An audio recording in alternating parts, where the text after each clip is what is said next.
love bromeliads. And this one right here, about 6 weeks ago, was just brilliant red, and now it's beginning to fade, and they'll start putting out pups. And this is much older, and it's already started putting out pups. But see, this is already fading real bad. Now, a lot of people, when this thing turns brown or whatever, they will go ahead and just cut it off, and then we'll just enjoy just the greenery. But not me.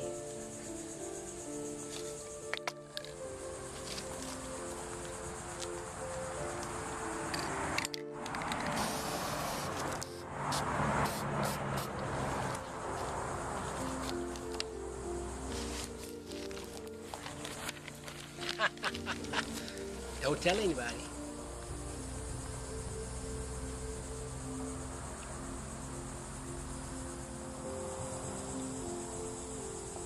No, that's not cheating Mother Nature, is it?